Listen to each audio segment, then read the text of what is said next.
Your name and business, please. Perfect. Come in.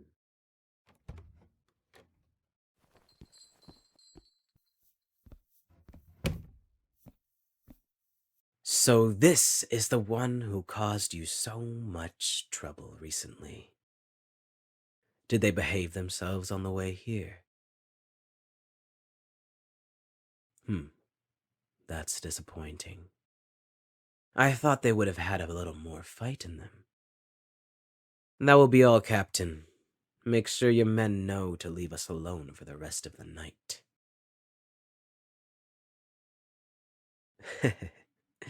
You say the most charming things sometimes, Captain. Why would I worry about them hurting me? Look at them. You beat them, shackled them, and dragged them on a 5-day march behind your wagon.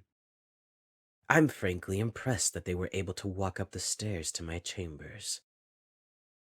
Ah, and speaking of shackles, I'll be needing the keys to theirs. Now, if you don't mind.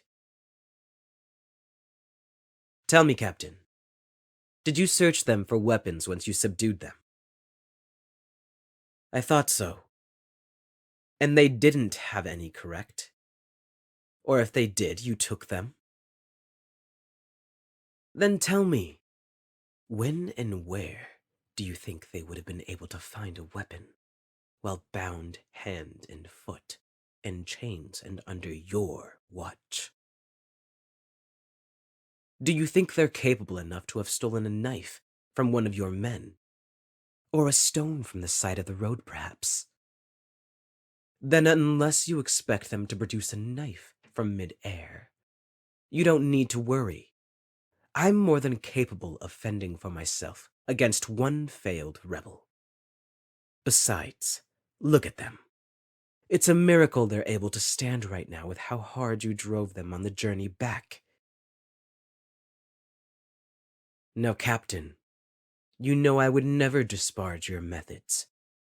I'm just saying that even if they had the desire to hurt me, I doubt they have the energy anymore. How about this? If I'm wrong, and they do manage to hurt me, I'll give you my permission to do whatever you want with them after. Is that to your liking? Good. Then the key, please. Thank you. Now go, and get some rest. You did well crushing that revolt, and you deserve some time to yourself. Remember, though, I don't want to be disturbed tonight.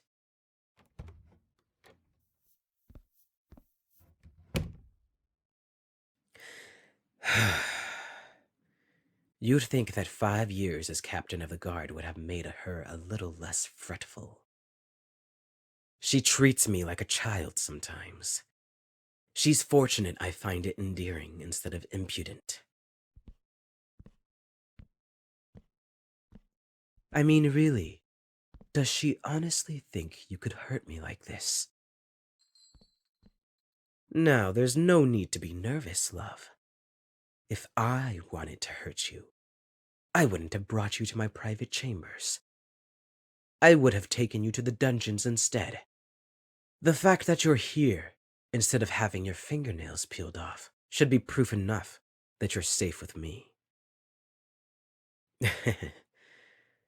Did that scare you? You don't need to worry. We don't make a habit of taking people's fingernails in my castle. We prefer to take fingers instead. Or, if they've really displeased me, we take the whole hand.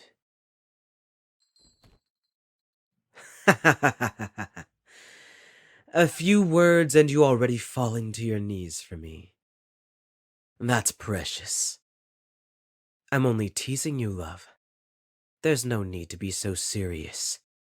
I promise you won't be losing any body parts tonight. No. I didn't say you could stand yet. In fact, you should have knelt as soon as you came in. It's customary to kneel before your king, after all. Which reminds me, We haven't been formally introduced. I am King Ezra Belrose. But I'm sure you already knew that, considering I've been occupying your village for several months now. You know, when I began this campaign, I told the captain that if anyone tried to stage a coup, she needed to bring the leader directly to me. I'm a busy man, but I wanted to give any would-be rebels my personal attention. Make an example out of them. Maybe mount their head outside the castle on a pike once I'm done. But you're a clever one, aren't you? You're a clever one, aren't you? Much more clever than a peasant has any right to be. The captain told me about the strategy you used in your attack. It may have failed, but it was genius regardless. If she hadn't been stationed in your village, it might have even succeeded. Oh, right, your village. You probably want to know what became of it after you left. I did consider putting it to the torch, but I thought it would be better to leave it standing. It might still be useful after all. I even told the captain to spare the lives of those who helped you. After she separated their sword hands from their bodies, of course. I think that was a merciful decision on my part. You're lucky you interested me. Otherwise, I would have had them put to the torch. Or perhaps everyone in their families except them.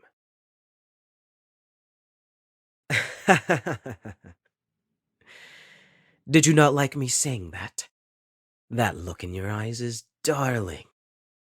Even now, beaten black and blue, you look as though you want to rip me limb from limb.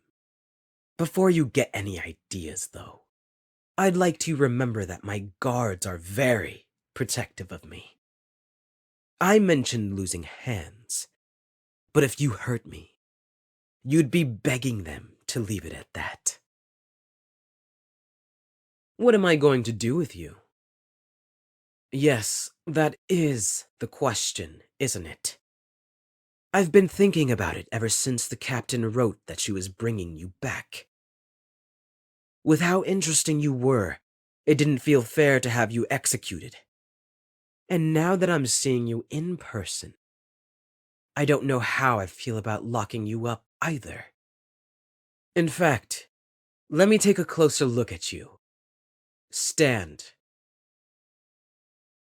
I know you must be tired, but that was an order from your king. Stand. That's better. Look at you. Even after being dragged behind a wagon for 5 days, you're still precious. A cute face, pretty skin. Those big eyes full of anger and fear. I could just eat you up. Yes, I think I know just what to do with you. Now that that's settled, why don't we have a drink? You heard me. A drink. It's our first time meeting, and the start of our new relationship. I think that's more than enough cause for celebration. Besides, I certainly wasn't going to drink this all myself tonight. Well, are you going to stand there gawking? Come and sit down.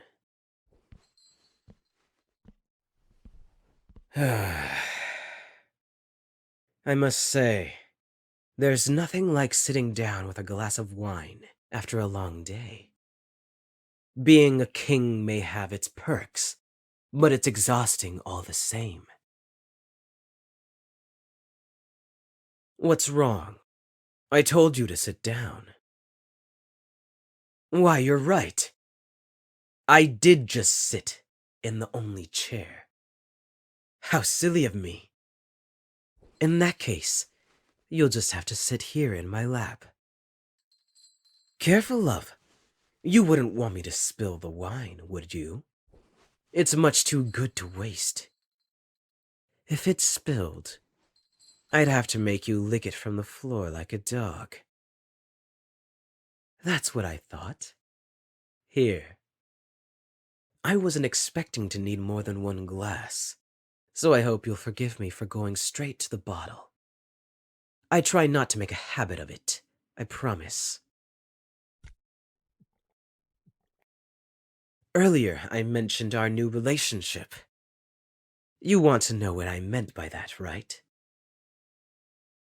It's quite simple, love. Starting today, you're going to be mine. I mean exactly what I say. I want you, so you're going to be mine. Running a kingdom can be tiresome, especially during wartime, and I've been looking for a way to amuse myself for some time. What better way than taking a clever peasant like you and making you my servant? Oh, don't worry. You won't be like the other servants. I don't intend to waste you by making you cook and clean. The only thing you'll have to worry about is me, and if you're on your knees. I promise, it won't be to scrub the floors. I suppose servant wasn't the right word to use. You'll be more like a toy. My personal plaything. No. Oh, you silly little thing. You don't have a choice. Me asking nicely is just a courtesy. If you really insist on fighting me, I'll have you dragged down to the dungeons and hung by your wrists for a few days. No food, no water, just the stone and any rats that happen to wander down there. I'm sure you'll be more agreeable then. And if you're not, I have plenty of other ways to persuade you. I could always send my men back to your village. A few of them seemed displeased that they got off so easily. You don't want that. Then you had better behave for me, love. Whatever your life was before, your work, your family, even your old name, none of that matters now. I'm the only thing that matters now. The sooner you can accept that, the happier you'll be. Are those tears? Oh, it's okay. You can cry if it makes you feel better. I don't mind. The tears make your eyes sparkle so beautifully. And they taste so sweet on your skin. You don't need to worry. I'm going to take very good care of you. You'll enjoy this new life soon. Now, why don't you finish the rest of that wine?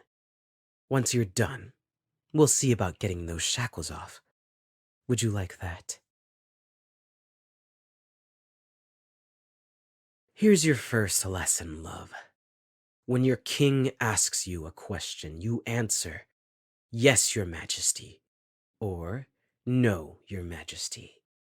I know you're tired, so I'll forgive it just this once. Now let me ask you again. Would you like to get out of these shackles? That's what I like to hear.